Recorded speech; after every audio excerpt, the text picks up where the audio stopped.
Hello, everybody. Did you have a chance to get a little break? Got everybody back? Bexy and I went outside for a quick little break there. I got so many messages from all of you who have been following her tale. So the power of plant-based eating with a senior dog, right? So I'm going to plug one next women founder since I was doing it earlier with the Vegan View. This is Sugar Taco. This is one of my favorite cups. Sugar Taco is an all-female led restaurant chain down here in LA doing authentic vegan Mexican. Really amazing. If you're ever down here in LA, you can check them out. So let's bring our jury back up and we can resume our pitches. And hopefully Caroline's internet, oh, there's the ghost of Marlies. She's a day late. She's here for day of the day. Caroline, we'll see if we can get you up and your internet is working. 1 second. Okay. Of course, it goes down in London. It's only London, right? You know, it's not a mega capital world that should have reliable internet. We got Marlies, and then let's just see. We'll wait 1 more second. Let's see if we can get Caroline up. Still being a little bit of trouble. Okay. So, how was the first set of pitches? So far, so great. Really interesting diversity of different companies, eh? Awesome. Yeah, and I'm hungry now after seeing a few of those products. Me too. You didn't use your 15-minute break for a little snack? No, I didn't. That was ill-planned. All right. Well, if we do a quick deliberation, maybe. All right. We're just refreshing Caroline's internet. We'll just wait 1 more second. Otherwise, we'll get going.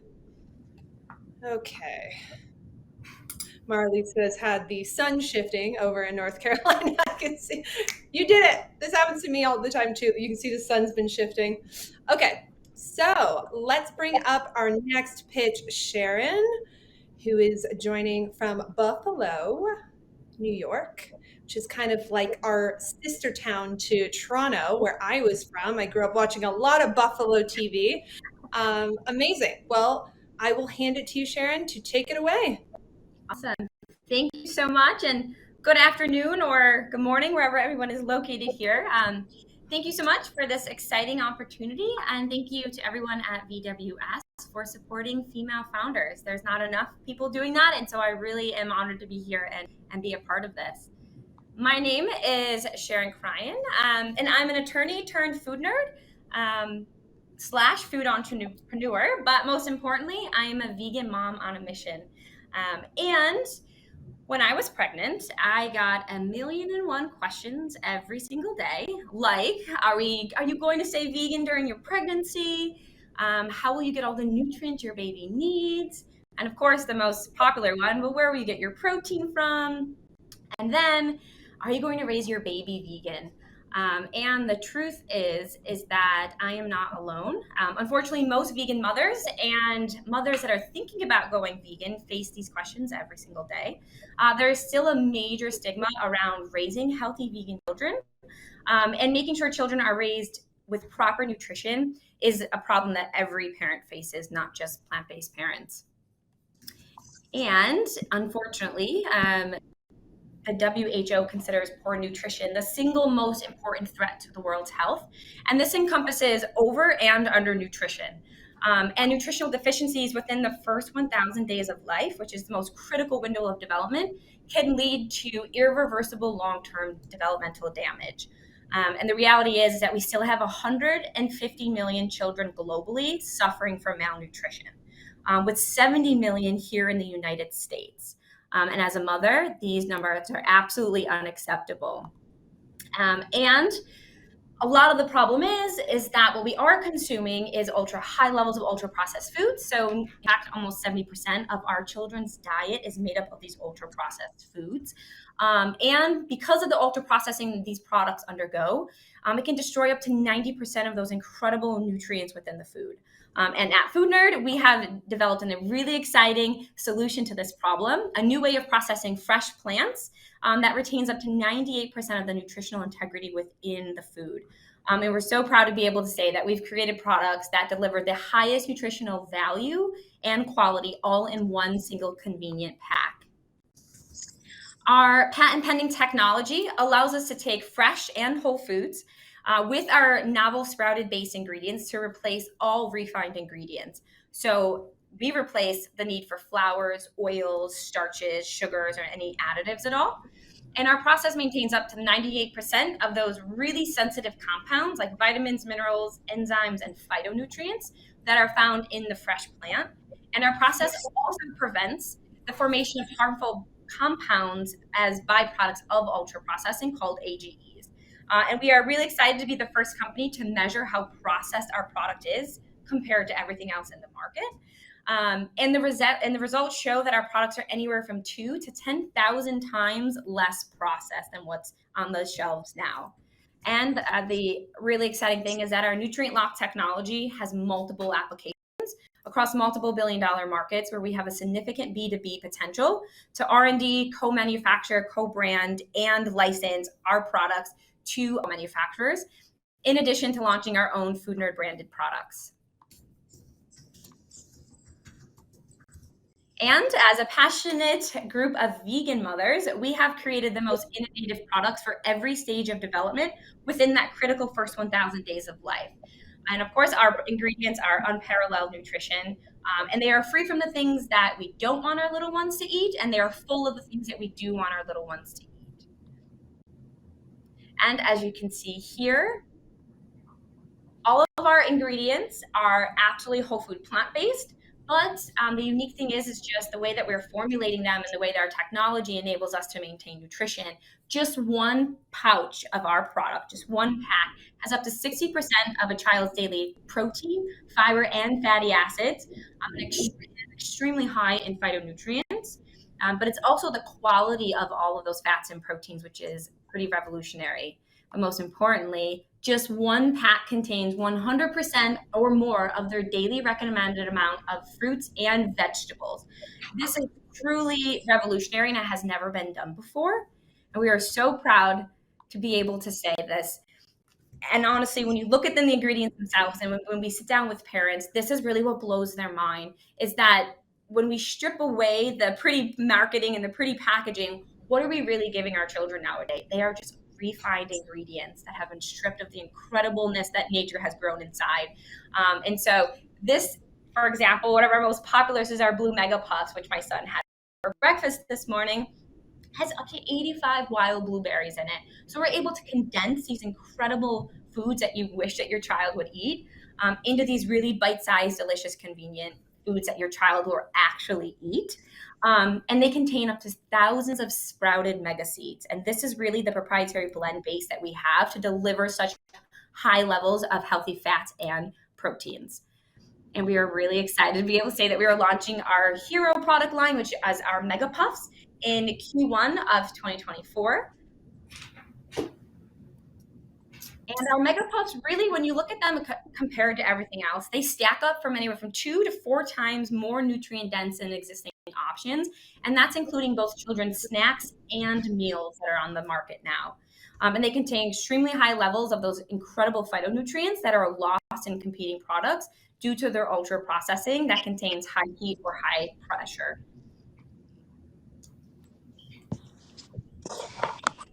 Our goal is to launch our technology commercially in Q1 of 2024, so just around the corner here, and max out our first full production line.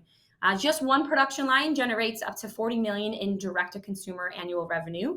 And we are currently in discussions with potential B2B partners, which will drive additional revenue streams in 2024. And not only are our products innovative, but we have worked with really incredible marketing and branding experts to create an interactive and educational brand that delivers a whole new level of consumer transparency and makes eating plant-based healthy and fun for the whole family. I am so proud to be a female founder, but to have a woman-led team with immense industry knowledge, including pediatricians, nutritionists, food technicians, biochemists, and financial and CPG experts. And we're excited to have Dr. Jed Fahey from Johns Hopkins as our Chief Scientific Advisor. In addition to all of our incredible growth advisors that have invested in our mission here at FoodNerd.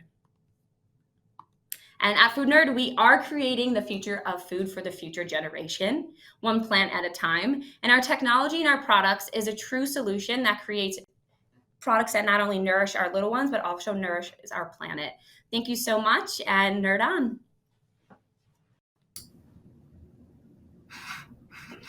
Sharon, I love the name to begin with. I had a question for you on what can you actually claim in your package from a regulatory perspective? So as a consumer, not knowing the background behind it, what do I see when I go to buy it? Yeah, thank you for asking that. So a few different things that we're working on that is really groundbreaking. So one, we are partnering with Clean Label Project, which everyone knows is the highest standard of clean label here in the US and in European standards. But we're partnering with them and the Cancer Institute at VCU to create an entire new food certification, which is called Clean Processing. So a lot of the stuff we do is really technical and complicated on the back end, but the way that translates to consumer is we're going to be able to measure the AGE score, so how processed our fats and proteins are, and we actually be able to create a new certification, so a simple way to distill that to consumers, which really is the next wave of consumer awareness and transparency is what was done behind the food manufacturing curtain. And as an attorney, that is really a huge passion of mine, is being able to have that full transparency and consent for parents.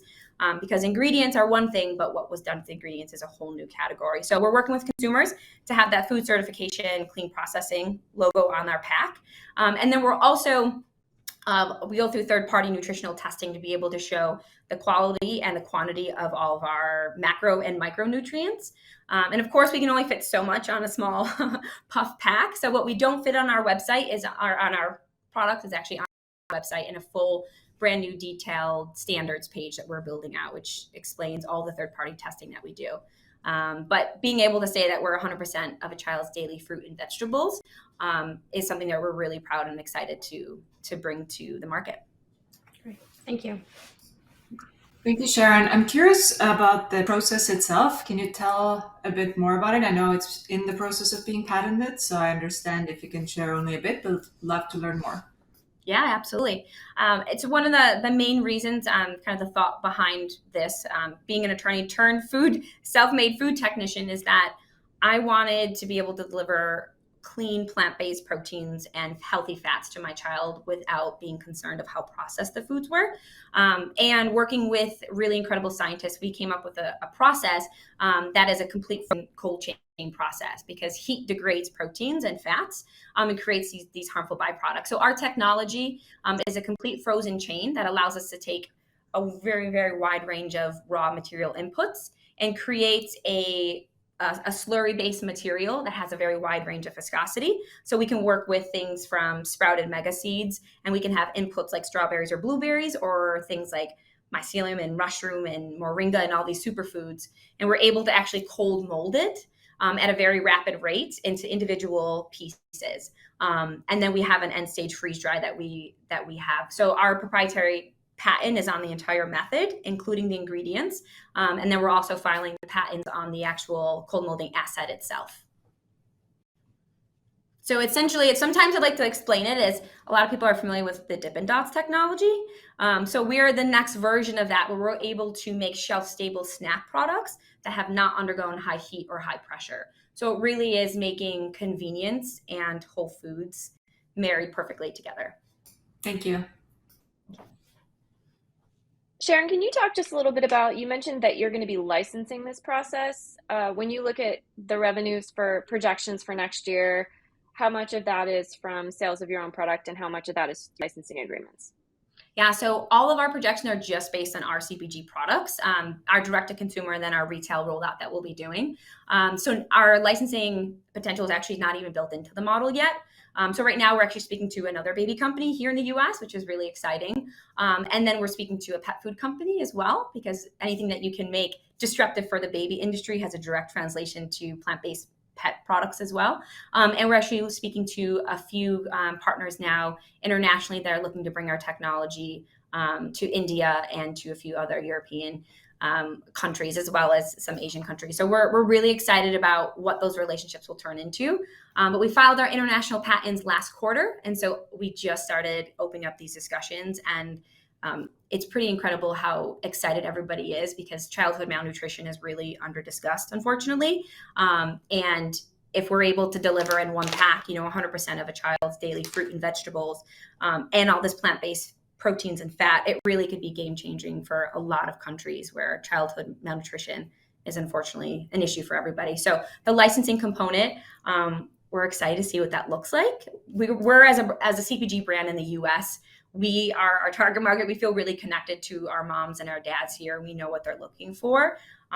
But when that translates to other countries, we're excited to have strategic partners to roll out our technology under their branded products in their regions that they know best. So those contracts the early discussions are looking really promising. And of course, those are a little bit, the revenue streams are really going to be kind of case by case, but essentially there'll be royalty fees plus co-manufacturing fees on top of that, and potentially co-branding, which is what we're seeing, that they want to say, so-and-so brand powered by FoodNerd, which is really exciting. The branding looks amazing. Really, really like the design. Tell us about the marketing. We know how hard it is to market baby products.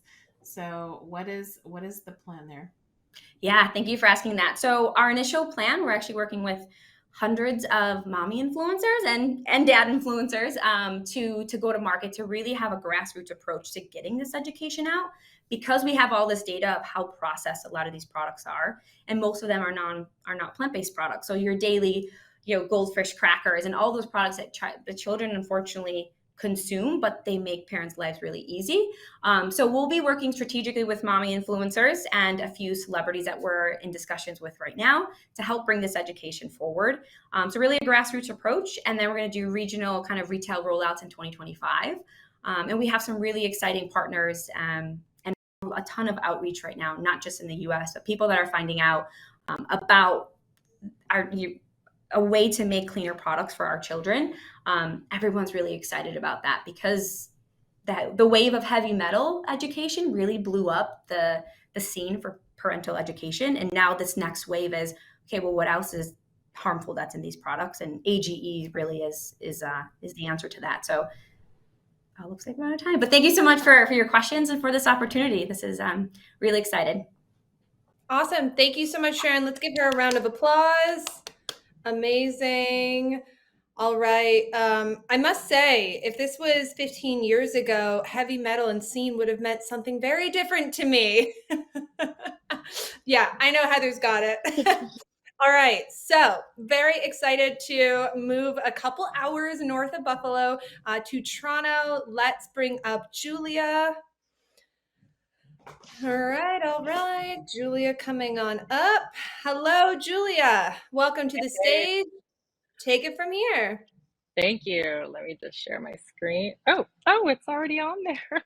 Amazing. Okay, so let's get started. Well, first, I just wanted to say amazing presentations from everyone. And I am so grateful to have been included in this amazingly impressive lineup of women in plant-based food. This is just incredible.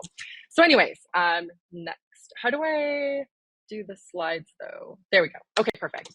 So my name is Julia Kirouac, and I am the founder, CEO, and holistic nutritionist at my food brand, Nude.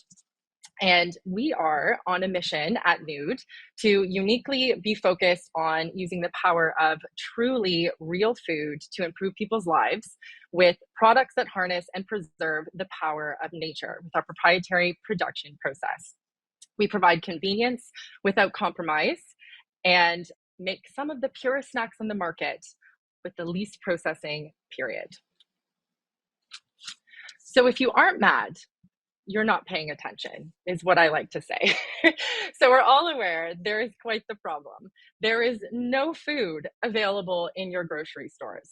We are constantly inundated and bombarded with food-like substances that are convenient, made to mimic food. They provide an entertaining sensory experience, but provide almost no nutrition. At the same time, we are increasingly busy and eating more outside of the home and depending on industry to feed us. Our society is addicted to fake food. A study published in the British Medical Journal showed that almost 60% of daily calories are now coming from ultra-processed foods, which are leading to obesity, increased medical costs, along with massive environmental impacts. We are sold convenience with a sensory experience in exchange for all of these consequences. But to step aside for a moment, gratuitous puppy photos. I want everyone to know that, I want everyone to know that their fate is not set in stone. You can change it anytime and do not need to live in these consequences. I would assume most of you were like me and did not grow up in a household of hippies, where you grew your own food, made everything from scratch, ate organic, or had, a parent with a master's in nutrition, which sounds awesome, by the way. And to get a little bit personal, in my family, there was not a connection between health, outcomes, and what we ate. I grew up with processed foods, fast food, donuts, all of those things you see on the screen from my millennial childhood. And unfortunately, I had two parents that were modeling unhealthy lifestyle choices. One parent was obese and dragged me along to her Weight Watcher appointments that never worked. And another parent had smoked for over 50 years. At age 16, I rebelled against these lifestyle choices by educating myself about nutrition science and cooked for myself, became a vegetarian. I know it's not your typical teen rebellion, but that was me. It was so obvious to me that the path we were on as a society in regards to our food system just made no sense. So the industry solutions that we've seen, which are to address, these fake food issues, are with more fake food that are slightly better for you, or weight loss gimmicks that do not come close to addressing the root cause or the consequences of a diet void of real food. So I set out to change that. This is finally where Nude comes in. So we're at the intersection of where functional real food ingredients meet convenience. We incorporate fresh produce into our products that have macro and micronutrients that would typically be attained through supplementation, all in a nice transportable package.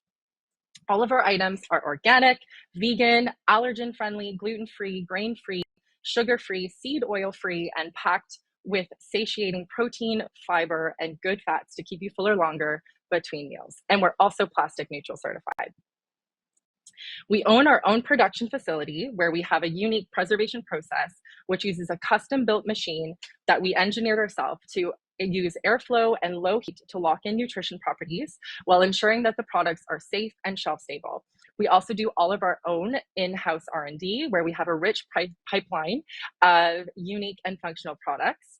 We even recently used our process for partnering with local juicers to create byproducts by upcycling their pulp. So here are our current products. We have our keto flax crackers, which just happen to be low carb.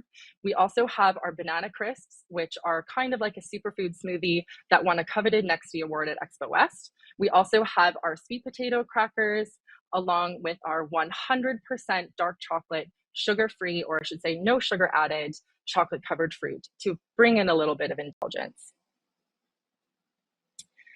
We know people are looking for more of their snacking that is better for you, and the data shows this. So this better for you snacking market is expected to reach $53 billion globally by 2033, and 80% of people snack once a day, with almost a third of people snacking 3 times a day between 18 and 34. Also, the cracker category, which half of our SKUs fall within, is $7.8 billion alone in the United States, which I found staggering, since that is pretty much the size of the whole plant-based food market, and there's plenty of room for disruption. Also, I had a baby last year and realized there was a lot of work to be done. So it was lovely to hear Sharon's presentation, and that we need to improve baby and toddler snacks greatly. And it's also in a category where, of course, parents like myself are willing to pay for organic and the nutrition that your babies and children desperately need. It seems like the bulk of products are there to train your little ones for a lifetime full of fake food. And we want to train little ones to crave real food. And so that's where our new brand, Wild Ones, comes in.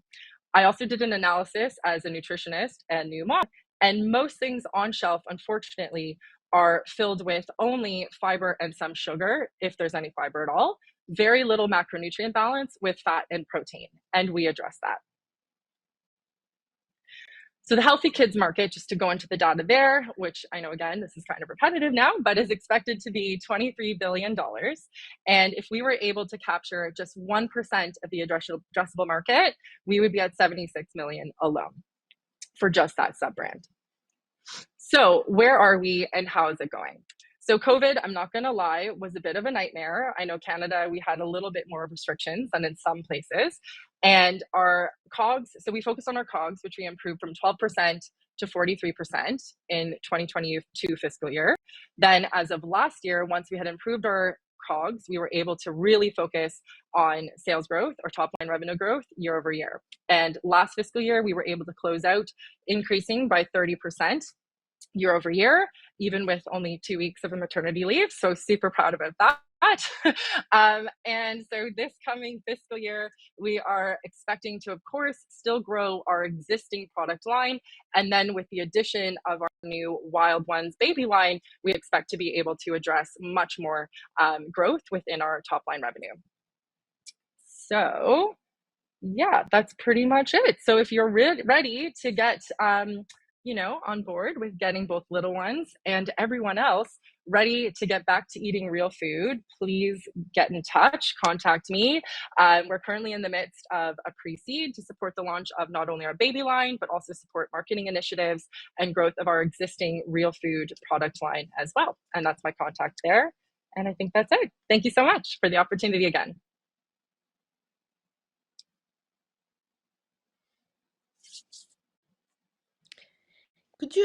Thank you very much for the pitch. Could you talk a little bit about the kind of differentiation of product? And you said like focus on whole foods, but and then the key products being crackers and obviously packaged in a convenient way for appealing consumers. Like what are the key ingredients? How do you select them? What's the process? So a little bit more behind this. Yeah, totally. So basically, we're a raw food manufacturer. That's probably the easiest way to describe the production process. So because there isn't really equipment that's readily available en masse to address raw food and dehydration, it's definitely not that it's never been done before. It's just, it's very unique. So that's what we utilize is very, very low temperatures to lock in the nutrition of the fats, protein, and all of the micronutrients that we have available within our ingredients. And then to go to your first question, which was what is it pretty much made of?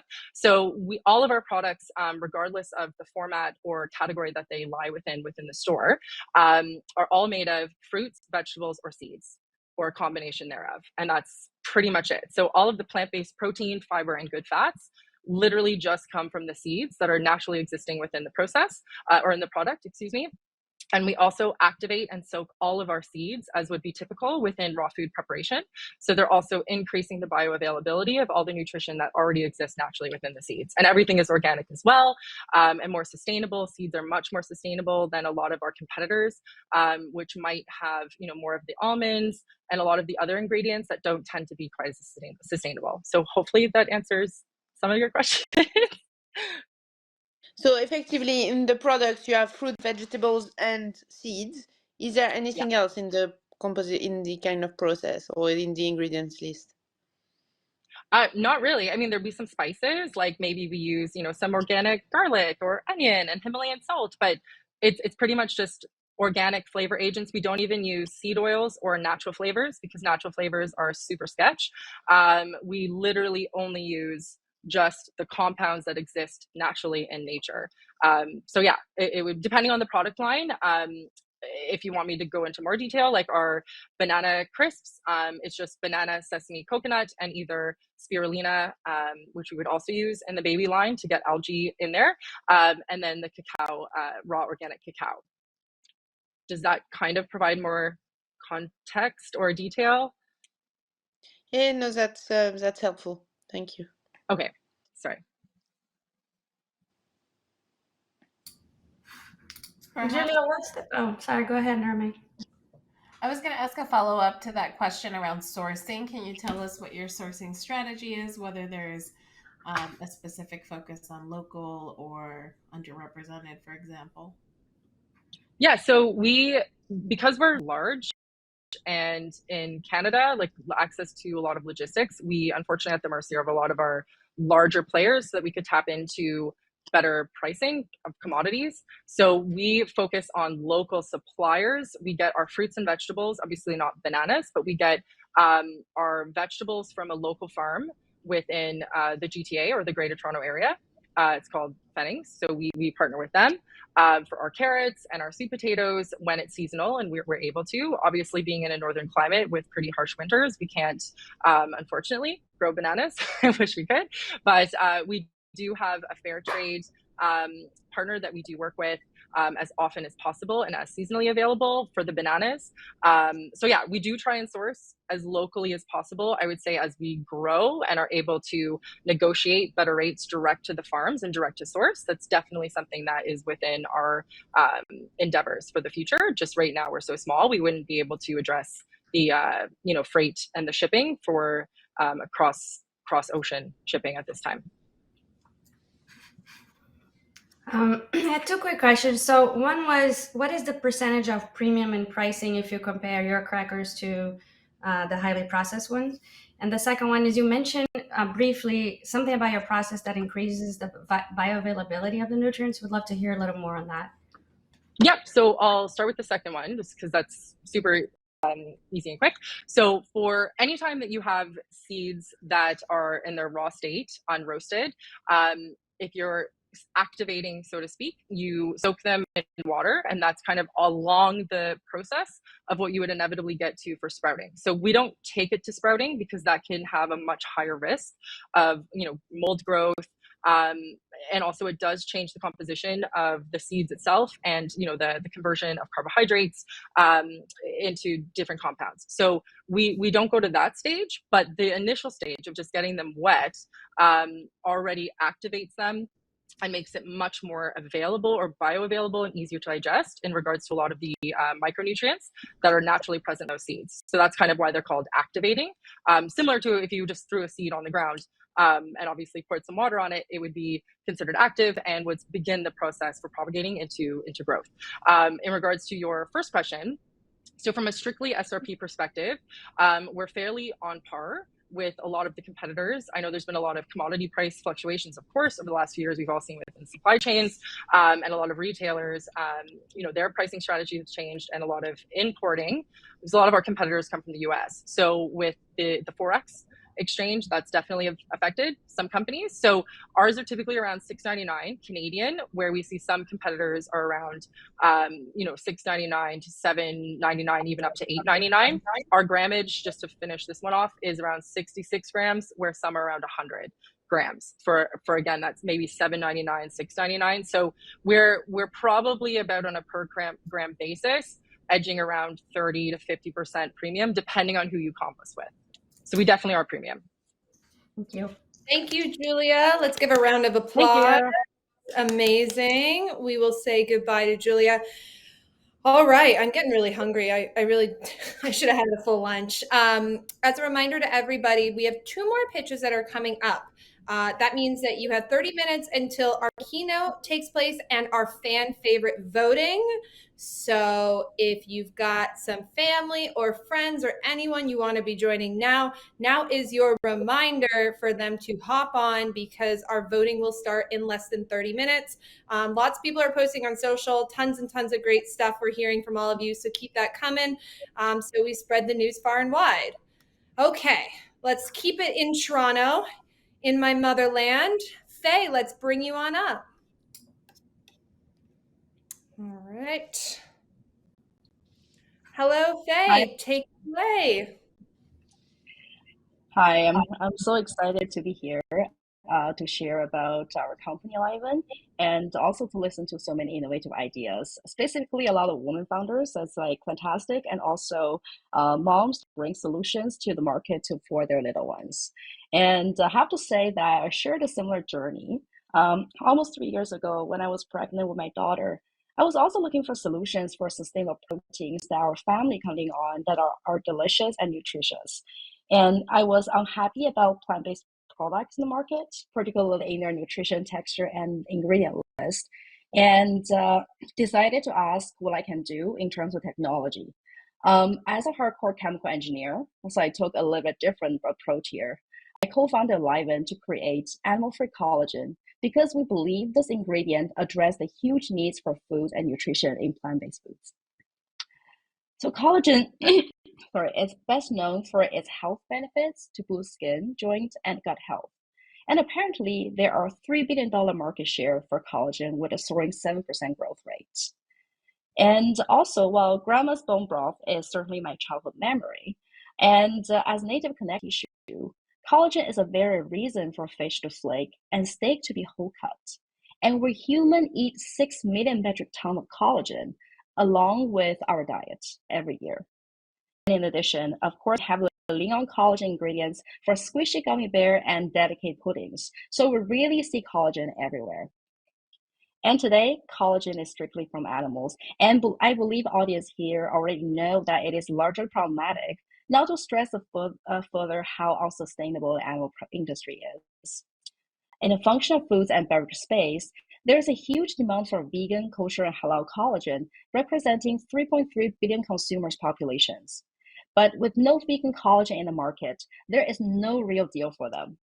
And for the alternative protein sector, as collagen is such a key component to deliver a unique texture for meat and fish, lack of this ingredient poses a barrier for all protein formulators to penetrate a $5 billion whole cut market.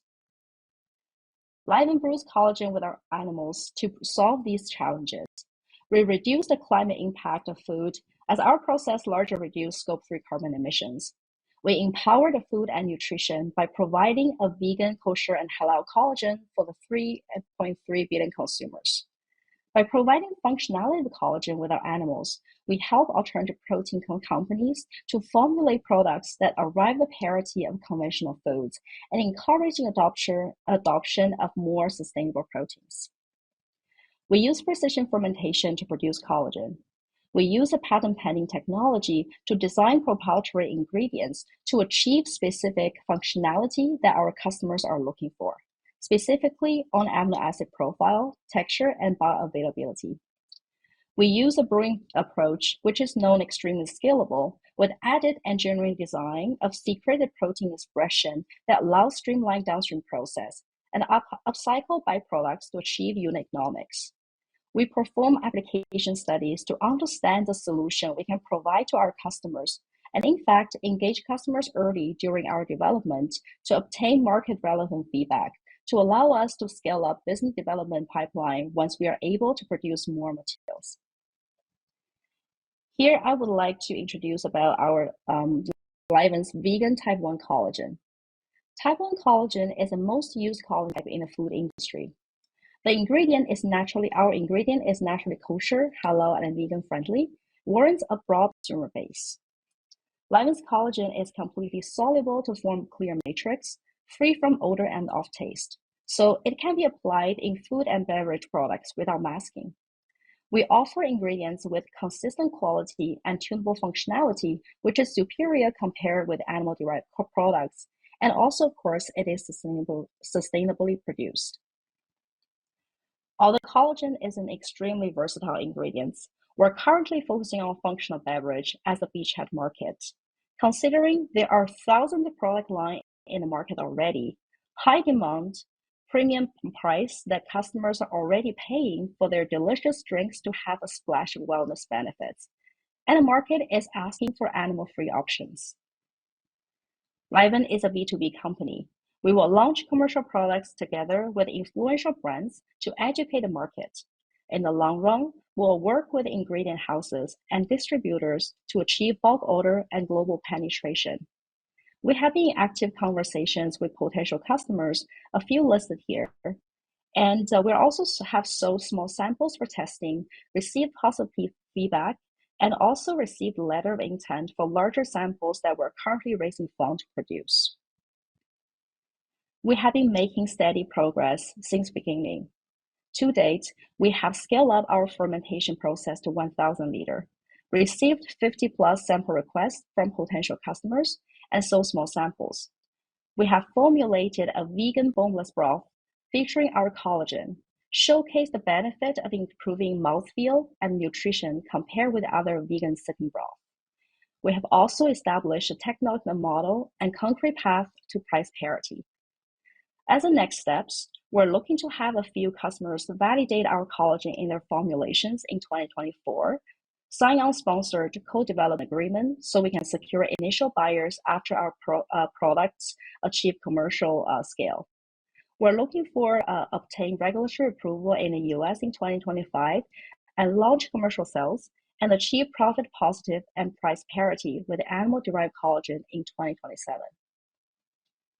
Liven is not the first company making animal-free collagen. However, we're the first player focusing on food and nutrition. There are a few companies looking to expand their pipeline in this field, but the barrier is high. So why is Liven unique and how we can pull this through? First of all, our proprietary molecular design provides functionalities needed for food and nutrition, and a lot of other companies will not be able to directly repurpose their collagen from the therapeutics and cosmetics line to this market sector. Second, we engage customers early in our development and have been establishing customer pipeline within the functional foods and alternative protein space. As we develop solutions for customers rather than just the offer ingredients, the stickiness of customers will be high. Equally important is we focus on the unit economics from the get-go, established by our streamlined downstream process, upcycling strategy, and partnership manufacturing model. Collagen for functional beverage is the first step. After we scale up manufacturing platform and bring the initial ingredient line to the market in 2025, we will expand collagen's application in meat and seafood and analogs, and bring that solution to the market in 2027.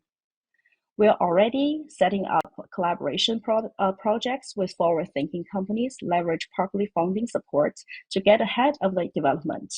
For example, we partner up with a Canadian company, New School Foods, to provide collagen to improve the texture and nutrition of their whole-cut salmon products. And development is supported by Protein Industries Canada.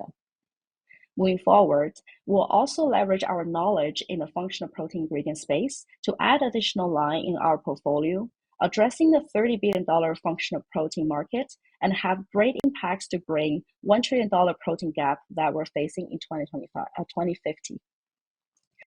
Our team is uniquely positioned to make this happen. The founders, Pratish and myself, have worked in the space of industrial biotechnology in the past decade, bring experience in innovations and commercialization. We have a highly skilled technical and operations team with shared vision to use precision fermentation to make the food system more sustainable. In addition to our core team, we have assembled an advisory group with deep food tech and ingredient knowledge to support us in business strategy, marketing, and regulatory path.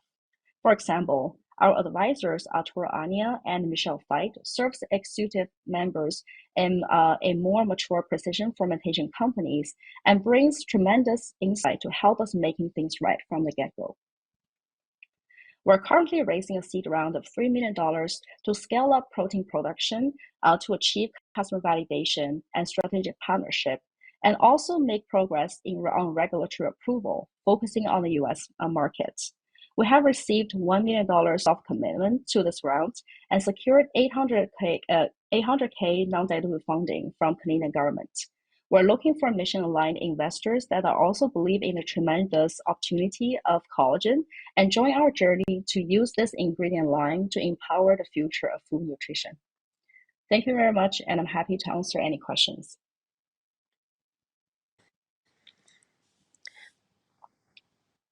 Thanks a lot, Faye. Super interesting. Thank you for your pitch.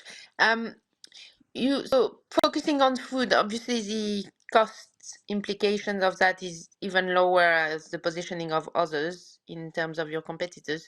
What gives you, and maybe I didn't understand, but what gives you the confidence that you can really get to that cost delivery in that time frame?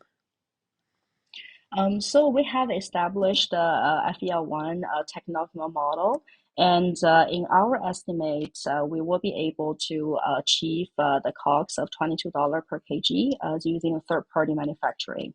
And that factor our engineering design and different models in terms of upcycling using the side stream and additional product line in our generation from our process.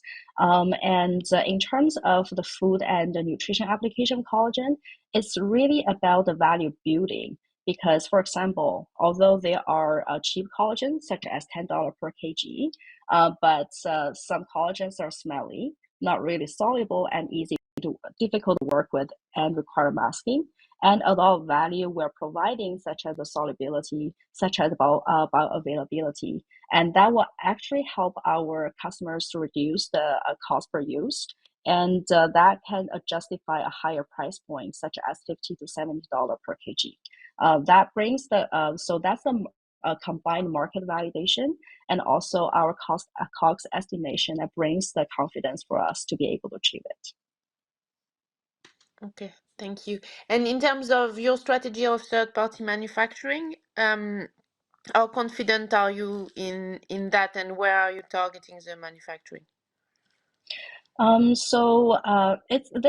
is a very interesting question because I know in the whole industry is talking about there are not enough tanks, fermentation tanks in the space. I have to say that because we are making a quite differentiated product, because not many companies are making collagen that we can both play in the food and also nutraceutical space.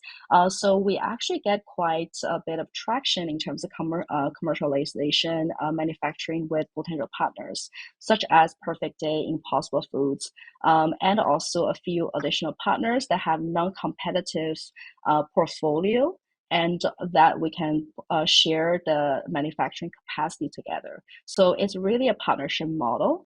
Because precision fermentation in terms of manufacturing, a lot of unit operations is very similar.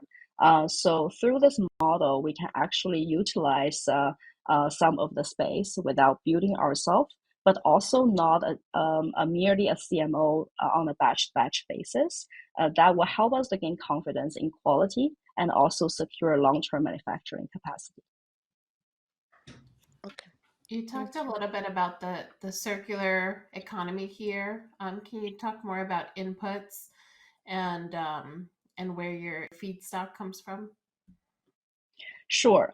So there are two strategy about circular economy. First of all, is we currently have developed a technology to utilize the starch stream. So we are located in Canada, and we produce a lot of pea protein. So 50% of pea protein is starch, and we have been receiving a few samples from large pea protein manufacturing companies to utilize their starch stream to make collagen. And we are currently working on the solid form of starch, but also there are conversations about starch slurry and other streams that are more, I would say, more economical. And the second upcycling strategy involves in repurposing our own biomass to another ingredient. So we actually have developed a protein ingredient, protein isolate, using our leftover yeast. And that will also help us to improve, generate additional revenue without actually increasing our costs.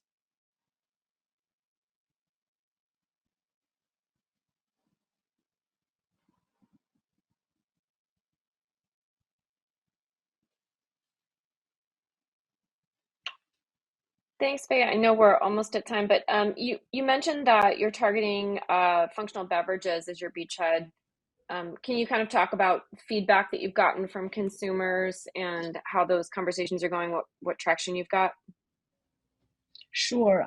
So we actually just sent out a sample for a functional beverage company that currently offer a line of marine collagen in their protein powder, and they're testing our ingredients in their formulation. So the test is currently undergoing just because our quantity is small, but a lot of companies from the earlier survey do appreciate the clean taste profile and also odorless and without agglomeration. So it really improving the availability of the ingredients. Amazing. All right, let's give a round of applause for Faye. Really Thank glad you that very we much. got a great firewall. Awesome. Okay, so we are going on to our last pitch before our keynote and our jury deliberation. So last call for anybody that wants to join our fan voting in 15 minutes. Let's bring up Michelle, our final pitcher. Take it away, Michelle. Thank you.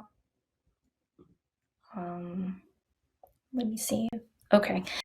So, hello, first of all, thank you guys for having me over at the VWS.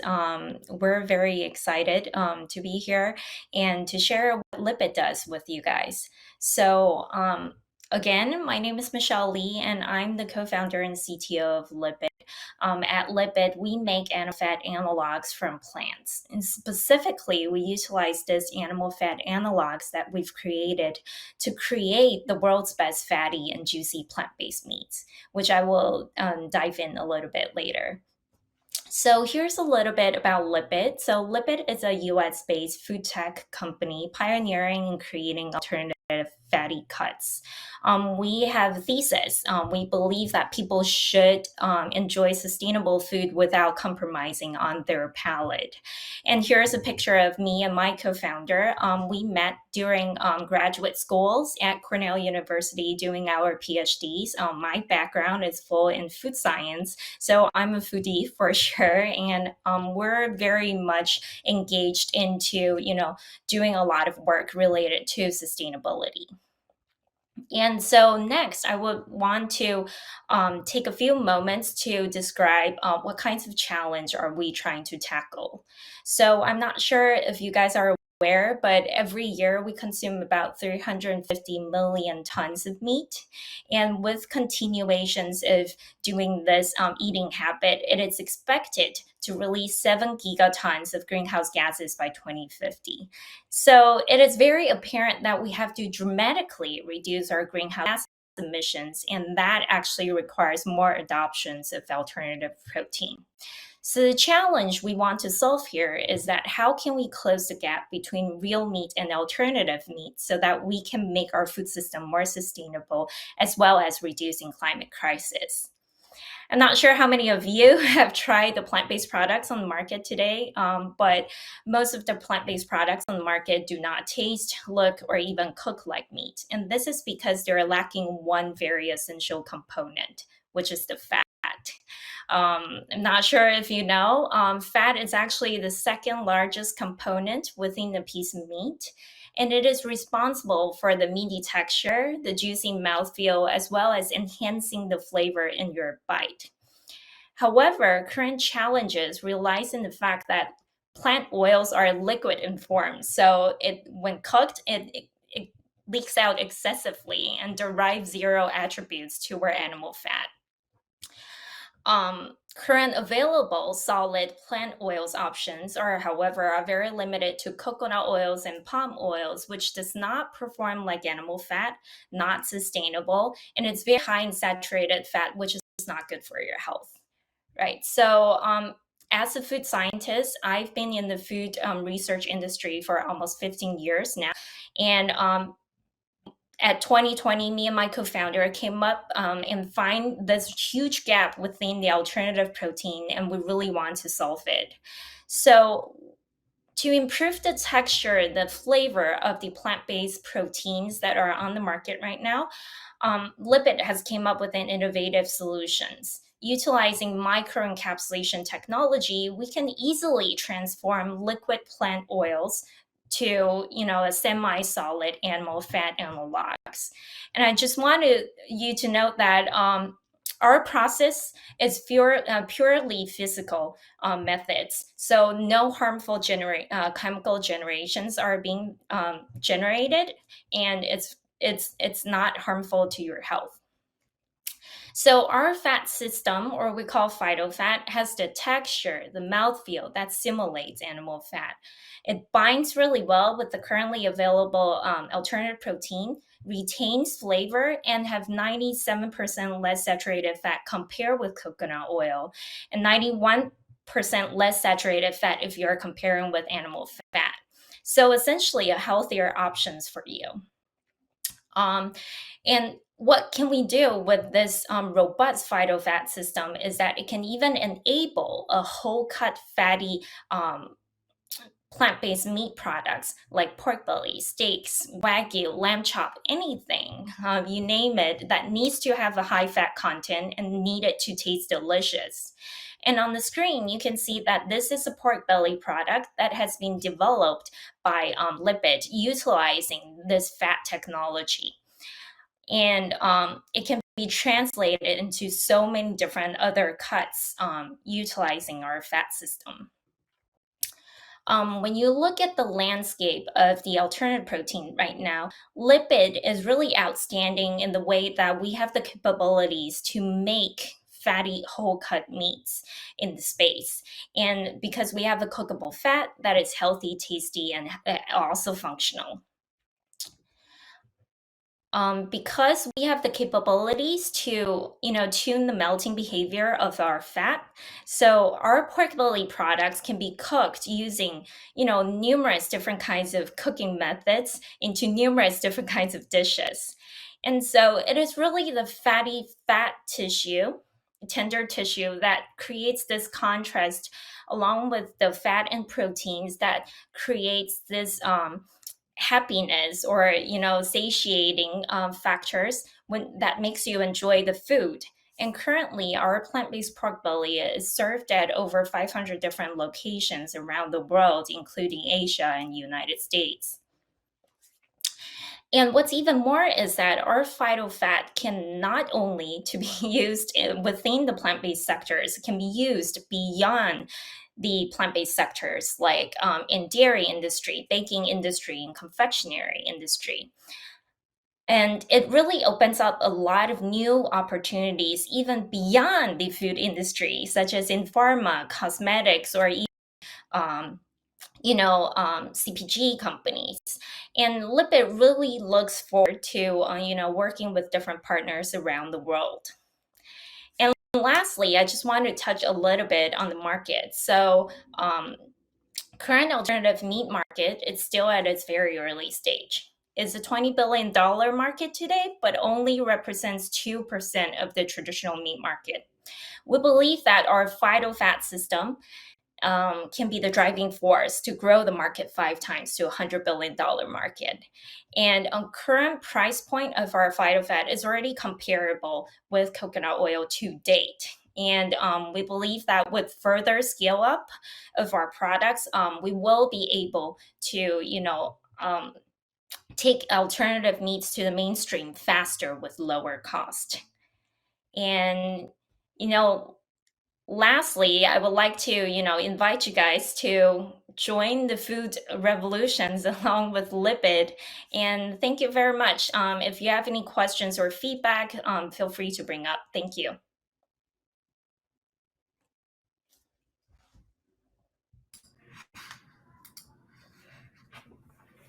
Thank you, Michelle. I wanted to ask you a question on your technology, because you mentioned microencapsulation and you also mentioned different types of plant-based oil. So are you using a specific type of plant-based oil and then using your technology of microencapsulation, which then is changing the behavior of the plant-based oil, or are you using a different kind of oil? So we're not very specific on what kind of oil that we choose as an input. So we can work, our system is a platform system. So we can work with different kinds of oils depending on, what the customer is desiring for. So basically, if you can imagine our input is any kinds of liquid plant-based oil. And then we can modify the textures and then create something that is heat stable, can withstand and have the functionality like animal fat. Yeah. Thank you. Thank you, Michelle. I have a very general question. Are you mostly B2B company and just have a few B2C offerings as well, or is it just B2B? Right now, we're focused on B2B. We're mainly working with, restaurants, catering, corporate catering, and also like big food manufacturer facilities, so that they can, if they want, they can directly buy in our phytofat ingredients and then apply it into their processing, or they can buy our pork belly product as a final product and use it in their restaurants. Got it. Thank you. Can I come back on cost, and thank you for all the details and the great pitch. So your raw ingredients being oils, you then have to process them. So you say that the cost is parity with coconut today. Mm-hmm. How is that possible? Sorry, in a Yeah. very candid way. Yeah. So when you look at the landscape of the cost, when you look at the landscape of the cost of oils right now, so coconut is definitely on the higher end. Within the oils that you're comparing, like when you're comparing with soybean oils or sunflowers and other liquid oils like that. So that's our benchmark. Basically, our input is liquid oils, which are of a lower price points, and then we process it. But because our platform is so robust that you can reach the price parity with scale and to the price point of coconut oils. So to have that price parity, can I ask which veg oil are you using? Right now, we're using soybean oils in our productions, but we have capabilities of, using a blend of different kinds of oils.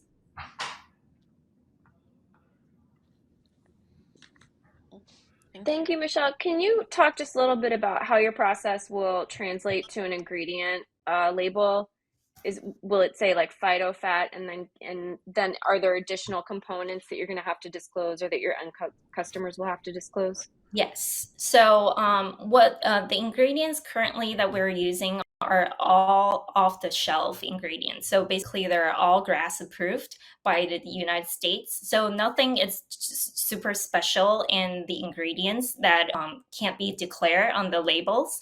But it's not something that is very proprietary, or the proprietary part is on the processing, like how you exactly process them so that they can be to have the functionality of what it should have.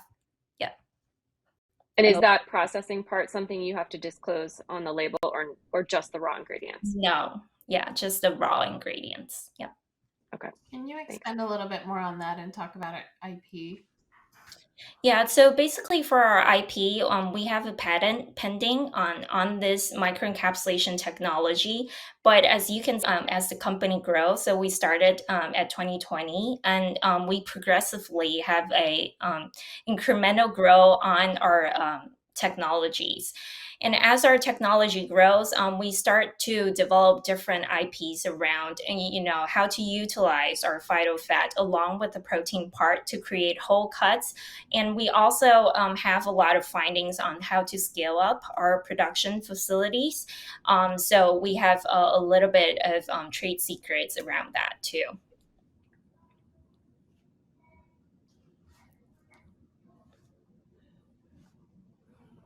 So just following up on the labeling question, the phytofat that seems like you trademarked that does not show up anywhere so from a consumer standpoint, I'm buying something that says whatever oil you're using, that's all I see. It doesn't make a difference to me if it's that. How would I know that I'm buying a product that will behave exactly like animal products versus another one that has coconut oil that doesn't behave that way?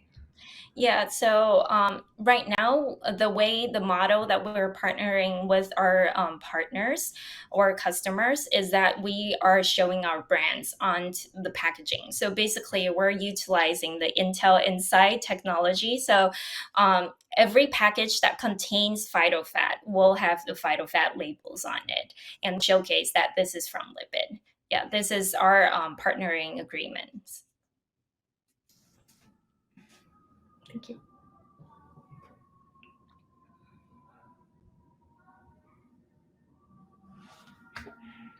Right. Well, it looks like we have about wrapped. Let's give a round of applause for Michelle, who had the most delicious deck, perhaps, so far, and I am very hungry. Well, this brings us to the end of the pitch competition, and we are going to go into deliberations. What did y'all think?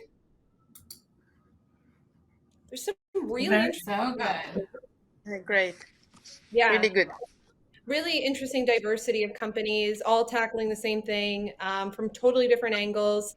I am very excited to go deliberate. So, everybody, we are going to hop off the screen and you will hear from our keynote with Sonali Figueres, who is the CEO of Green Queen, and Irina Gerry, who is the CMO.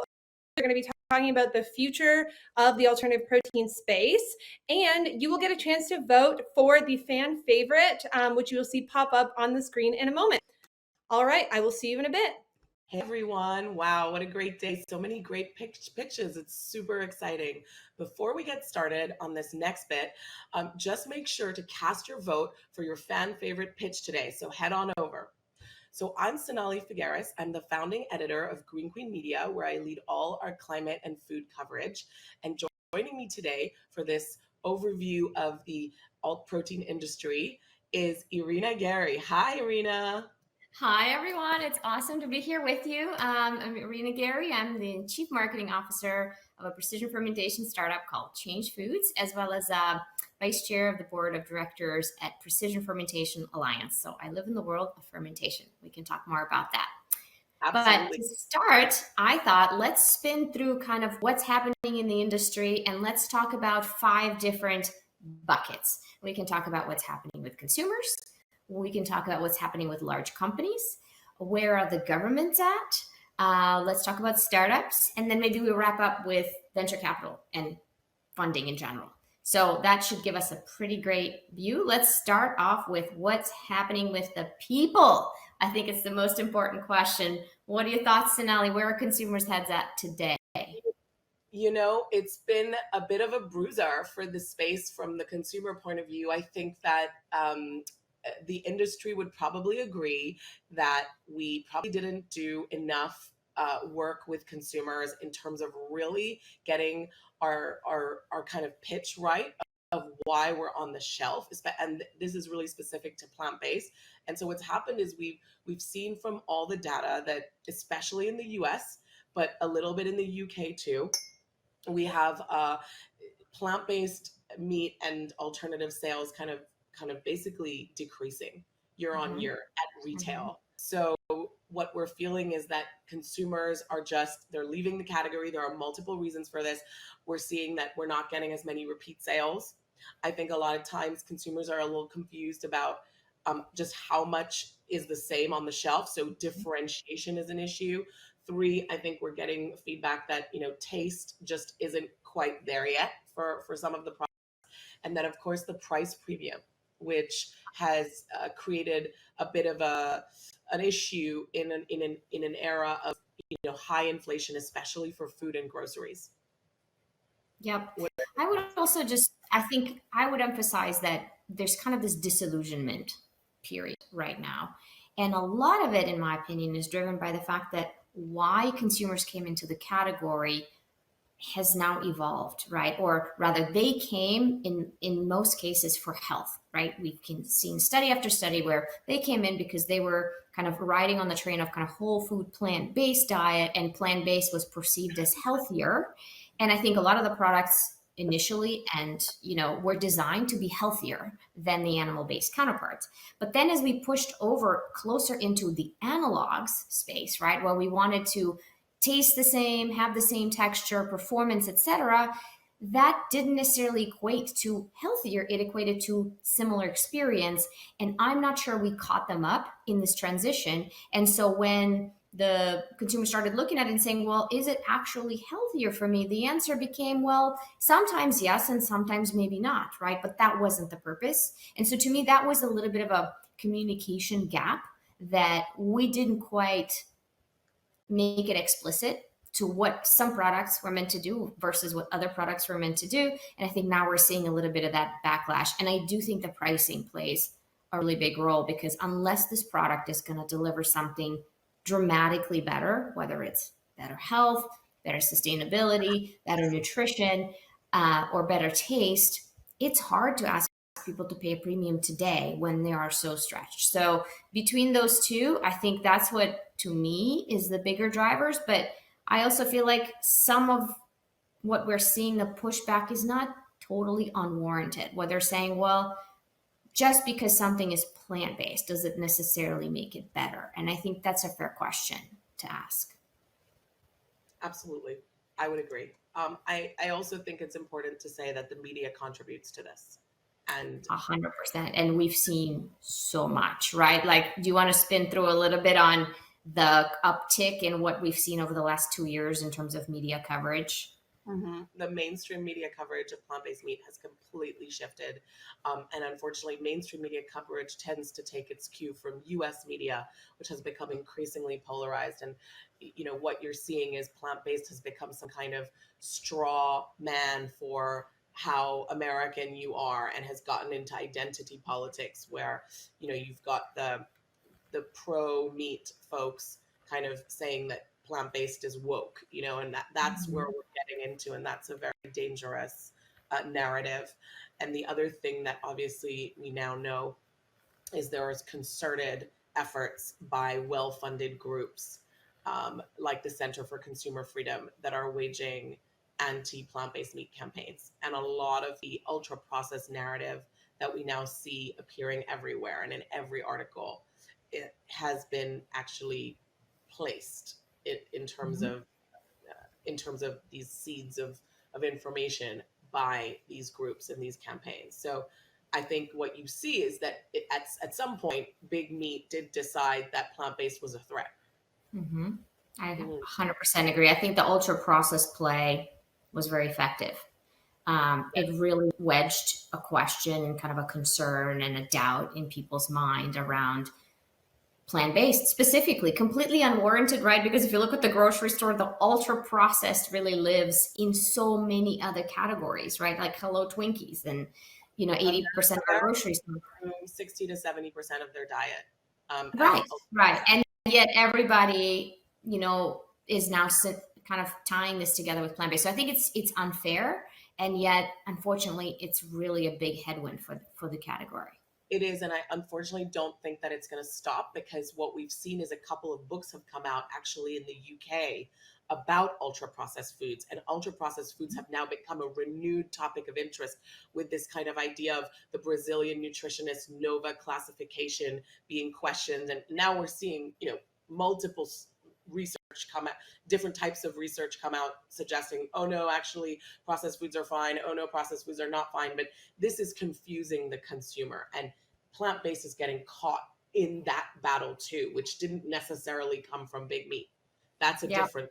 So I do see this issue as one that is going to last for a while. What you're seeing is companies, I certainly am seeing this in my press releases that I receive, lots more focus on number of ingredients, clean label, you know, trying to really convince people that you know, the product is healthier. So going back to what you said, which is why people came to the category. Right. Health. Because I think, you know, if we look at people today, yes, they care about the climate. Yes, they care about the animals, but it has to hit the healthier and tasty first. And then we can have the conversation about other things. So I think it's part of the shakeout a little bit. To me, the bright spot there is, I think consumers are getting a little bit more clued in around their food in terms of asking the right questions, trying to make better decisions. There's a lot of noise, there's a lot of greenwashing, but I think what we're also seeing is, what I get excited about is food and climate conversation is starting to happen, where even despite the industry's maybe greenwashing attempts, well, they are starting to talk about how sustainable their product is when it's not sometimes. It's at least elevating the questions in people's mind to say, is this sustainable? Is what the choices I'm making, are they the good choices? Can I make better choices? So I actually, you know, in a little bit of the gloom and doom of the state of the consumer, I think to me, the bright light is people are starting to think about it. They're starting to connect sustainability and food choices to a degree. What we need to do is reinforce that and deliver good products. Let's talk about big companies. And what's happening there with kind of large food companies, the Nestle's, the Danones, the Krafts of the world. Sonali, what are you seeing? What are some of the big trends?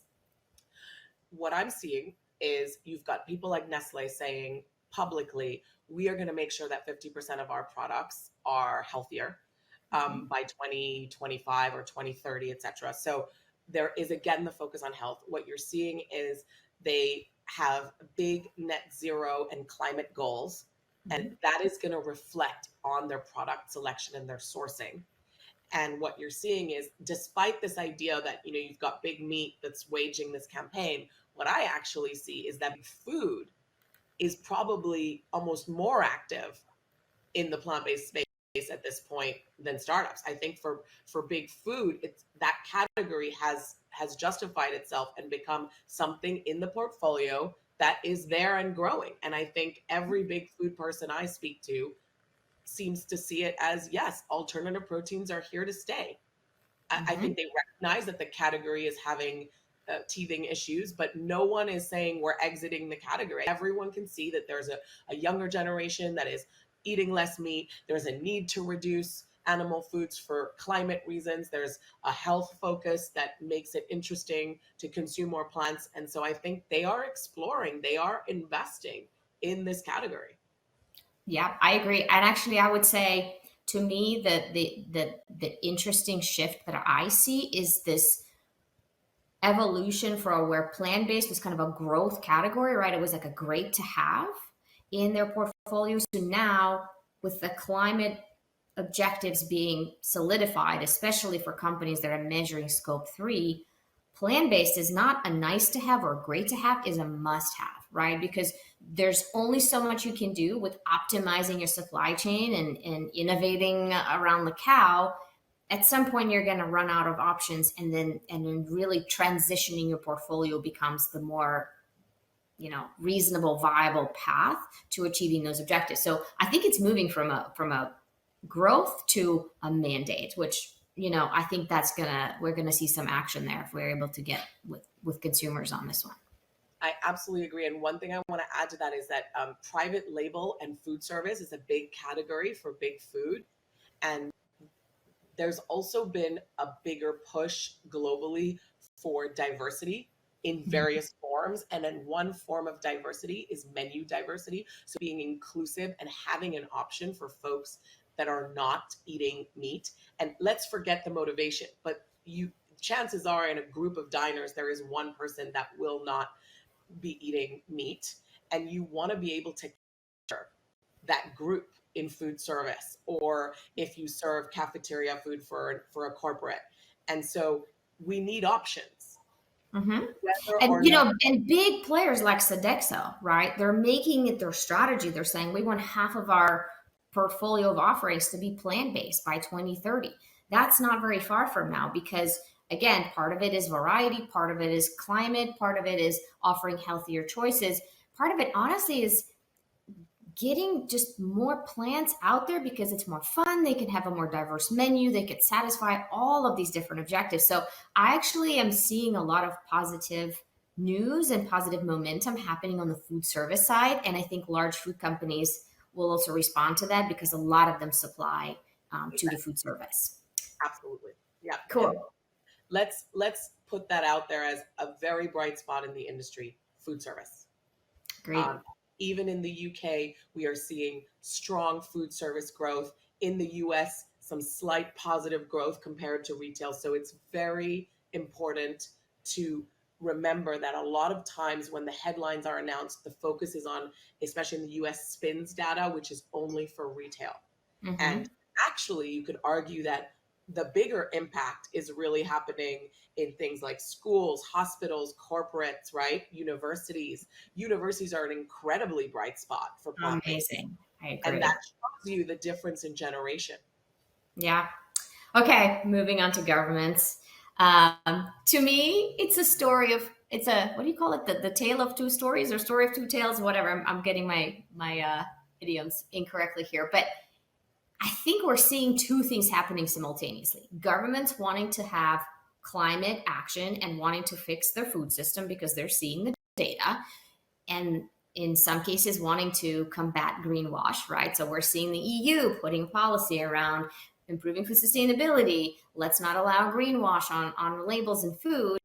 And then at the same time, we're seeing some of the legacy kind of protectionist lobbying, nomenclature wars, proper subsidies continuing on. So it's this battle happening, and it makes for a very messy picture. What are you seeing from your end?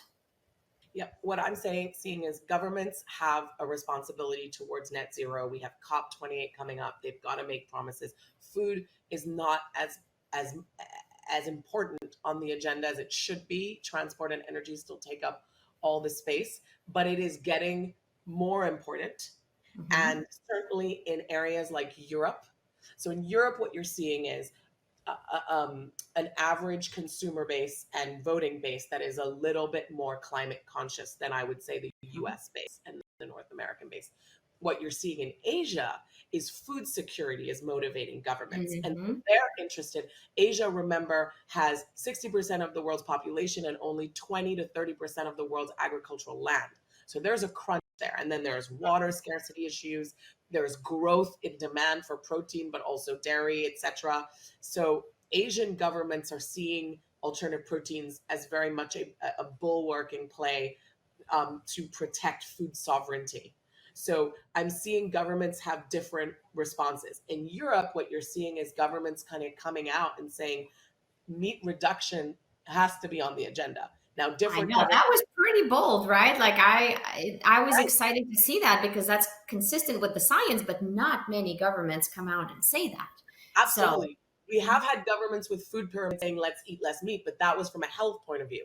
But now we're seeing some European governments going, right, for climate, we need to reduce meat. So while these are not direct effects on the industry, for me, those are positive headwinds because it's telling you that we're going to need options to solve some of that. And it can't only be whole food plant-based just because of the way people consume food and like to indulge.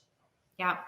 I was actually quite excited about seeing, what the EU is doing, right, with their regulatory framework and calling for meat reduction, calling for plant-based options. I'm also really excited about to see what California is doing because that tends to move quite a bit, in terms of measuring scope 3 across all businesses and all categories, right? Mandating that those get addressed, right? So I'm watching that very carefully because I think other nations will take note around what's being implemented and what's working. And another one the space I'm watching is obviously meat taxes or emissions taxes. The New Zealand thing didn't quite pass last year, but what an interesting idea it is as far as market shaping and regulation to start putting carbon taxes in place that would impact food as well. And can they do it in a smart way that actually drives improvement? I think that would be a space to watch for me. All right, moving on, startups. Sonali, you live in that world. You cover all of the startups. What are you seeing? I'm seeing less activity overall, just a quieter cycle over the last 6 months. Part of it is the summer.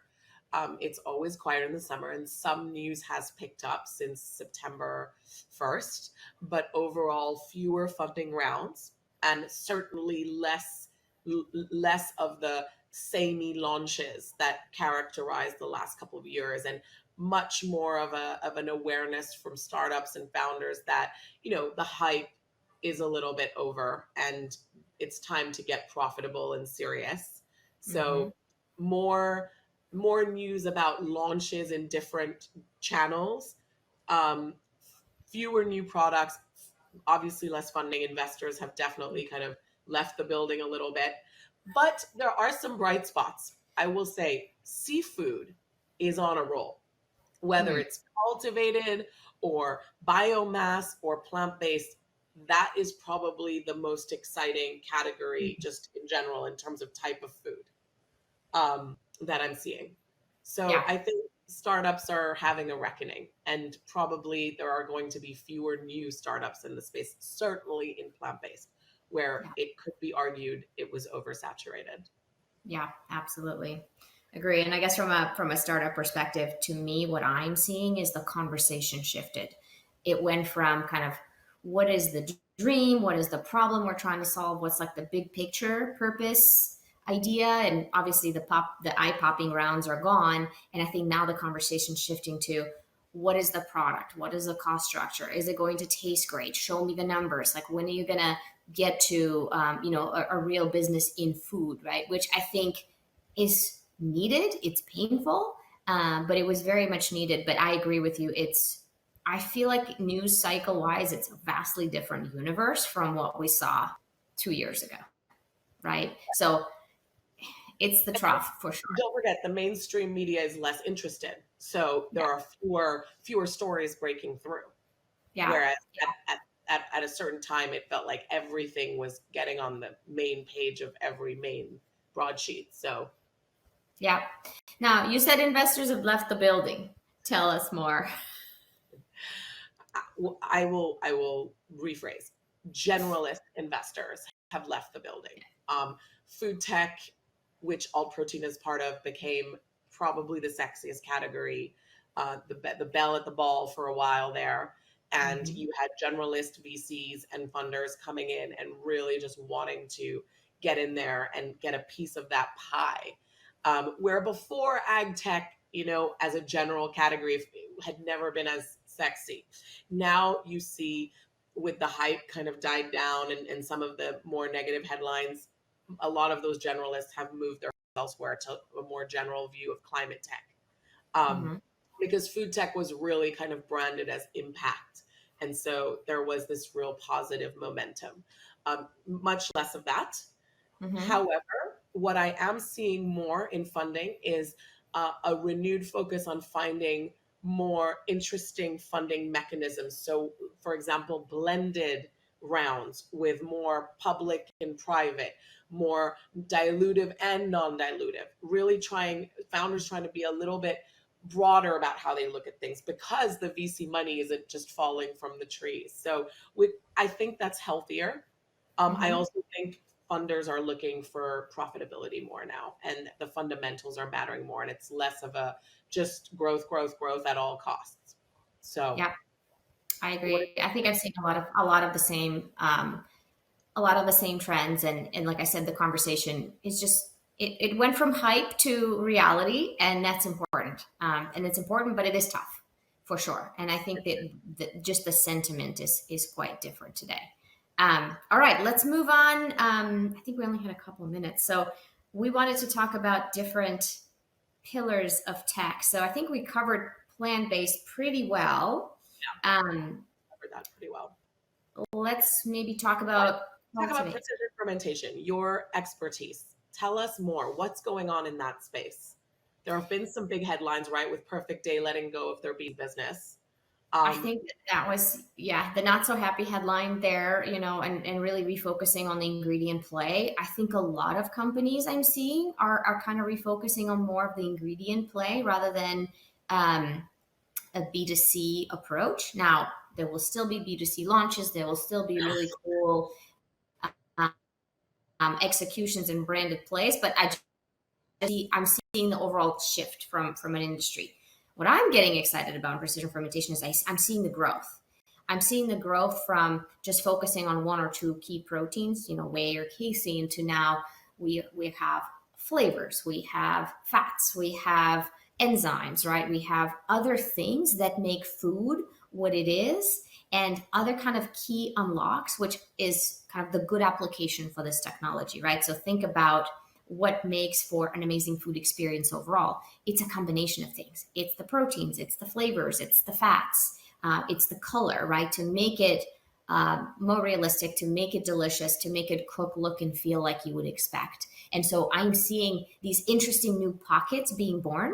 And the other thing I'm seeing in precision fermentation is more of like the functional ingredient space. So, baby formula is an obvious one, but adult nutrition, right? Precision nutrition, because again, we're dealing with individual components, molecules that we could make, and the level of customization that it allows is pretty cool. And so I think it dovetails to a different trend around personalized nutrition, optimized nutrition, doing things better than what can come from, existing options. So I think I'm seeing some bright spots there, and pretty excited about several companies are now moving into the scaled mode and starting to actually show product or getting closer to showing product. So that's pretty cool.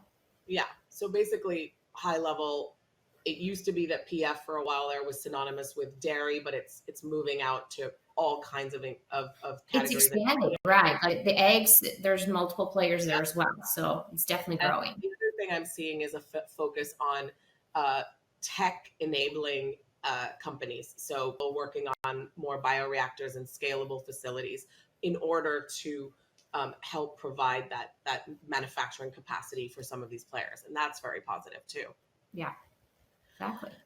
So next up is biomass fermentation, or what we prefer to talk about is more the mycelium category, where you have dominating players like Meaty Foods, which has had a very exciting summer, launching into various retail, coming out with a jerky, doing D2C marketing approaches. So I think what's interesting to me about the mycelium is that I think corn for a long time was the only real player in the space for decades.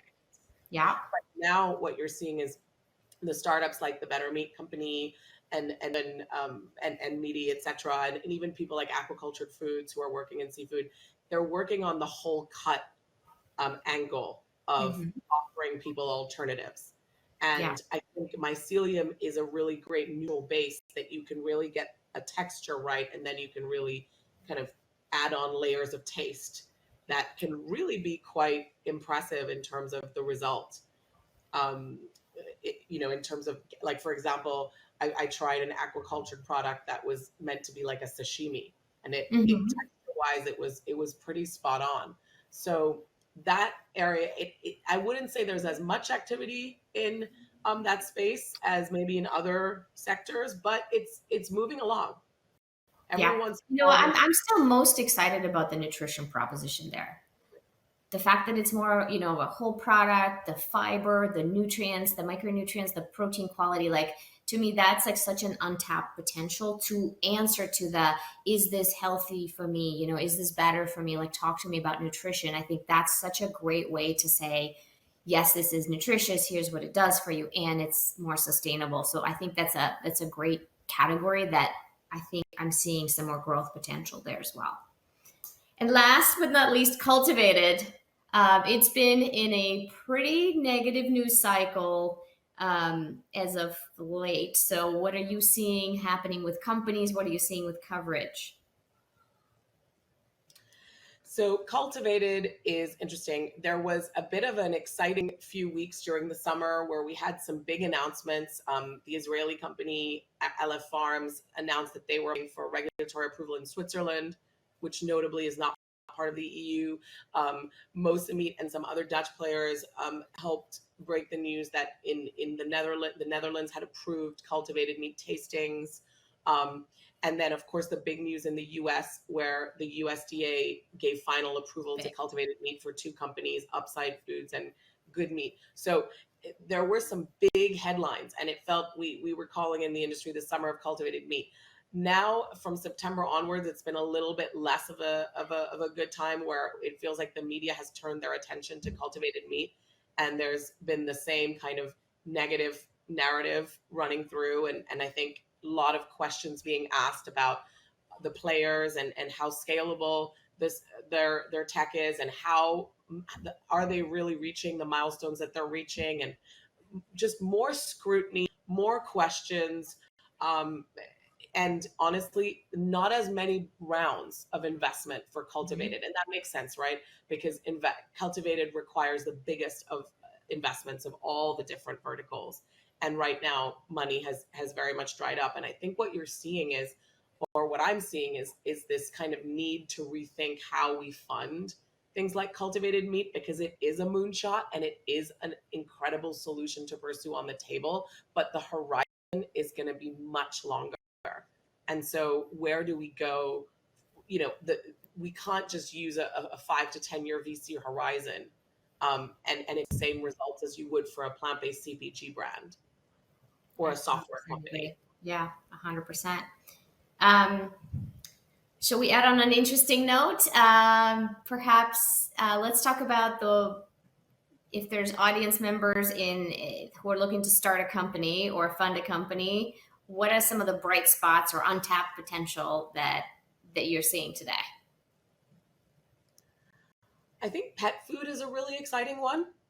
More and more people are not having children and having pets, and even in the non kind of alternative world, just regular pet food, the returns and the opportunities are incredibly lucrative. And I think you're seeing that spill over into alternatives, where we're seeing more cultivated pet food companies, a lot of plant-based companies innovating their products and their range. So I think that's a really great area of focus for both investors and founders. What do you think? I'm really excited about getting people to think about flavor and experimenting with great food experiences, whether it's just exciting new flavors, like something unique, something unusual, something cultural, or just focusing on delivering amazing flavor. Because as I think about where we are today and where we need to go, I think flavor will play such an important role. So if you're looking to start a company or a product, I'd say the keyword is flavor. I love that. That's an exciting one to end on. All right, everybody. Well, thanks for listening. And also can't wait to hear who the winner is for the fan favorite pitch. Hope everyone's having a great Pathfinder, and see you next time. Take care. Okay, so while you guys were watching the amazing keynote, we went 27 minutes deliberating in the back. That is our longest jury deliberation ever in the history of Pathfinder. That is just indicative of how incredible the quality of this year's pitches are. It was not an easy selection. Let's bring up our jury to start. As we're bringing up, you have 30 seconds to cast your vote for your favorite pitch. If you have not had a chance, now is the time. All right, now our jury actually can put in their fan favorite too, if they haven't had a chance to. All right. We're gonna go 10, 9, 8, 7, 6. Okay, it's Big Mountain Foods. Okay, Big Mountain Foods has won our fan favorite. You are coming to Los Angeles. We can't wait to see you. Congratulations, Big Mountain. Okay, now, this was a very intense deliberation. What did you all think of this year's pitches? Let's go around the room, maybe just share some thoughts on all of this year's pitches and the themes you saw, and then perhaps a line about why you selected who you selected without saying who it is. And we'll start with you, Beatrice. Okay. So as you said, it was great quality. This was really, really hard. I changed my mind a couple times because they all have so many specific things about them that are special that we want to see in the world. So, it was really hard. Also, we talked about this, that they're in different stages, so it's also very hard to compare. The one we selected, I think, had extra things about them in terms of just being very circular, which all of them are trying to do, but we thought that was super special on this one too. So that's why I voted for that. Heather? Yeah, it was a hard decision. I'm excited to see so many women that are working on biotechnology applications for food and beyond, and a focus on as well as circular economy. So that's really exciting. I think the reason I selected the winner is because they're approaching production in a slightly different way, and they've really done a lot of work to make sure that they can get to the right price for their product. Marlies? Thank you all. This was amazing. Thank you for putting this together. Why I chose who I chose was because I feel if they are actually able to what they say that they're saying that they want to solve and are working towards, I think it will have an impact on many different verticals, not just the end product, but also further down the supply chain, starting from the field itself. So I'm very excited to see them succeed. Caroline? First of all, well done to all of the pitching companies, but also all the finalists. As Jenny said, it was super high quality. We deliberated for a very long time, and we saw a lot of new innovative ideas, really well put together. Pitching quality very, very high as well. So once again, done. The debate went on, and ultimately that was what is more differentiated something that can bring really new aspects and progress the market. So that's why we went there. And Norma. Yeah, for me, it was exciting to see a focus on flavors, a focus on climate, and a focus on health throughout so many of the pitches.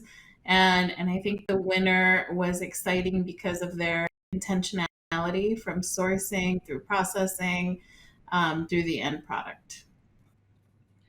Okay, so this is my favorite moment of the year. I'm so excited to announce our winner. Now, let's get like a virtual drum roll going. And don't worry, this is recorded, so you get to relive this moment. All right, virtual drum roll. Hey, welcome up to the stage. Congratulations. You are our VWS Pathfinder winner for 2023. Let's get Faye up here. Hey. Oh, Girl, you wow. won! Congratulations!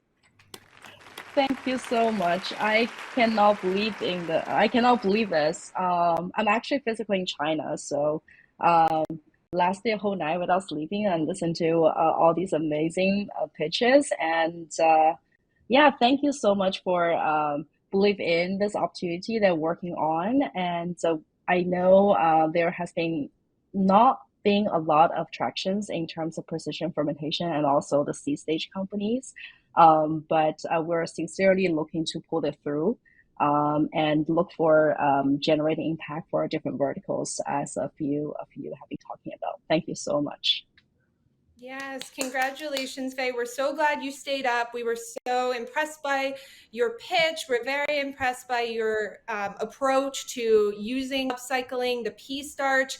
Not only is that going to make a big difference for animals, so we're removing them from the collagen food system, but it can even help pea protein potentially get cheaper so other plant-based companies can thrive. So we really thought that your full circle approach was so unique, and we can't wait to see you in Hollywood.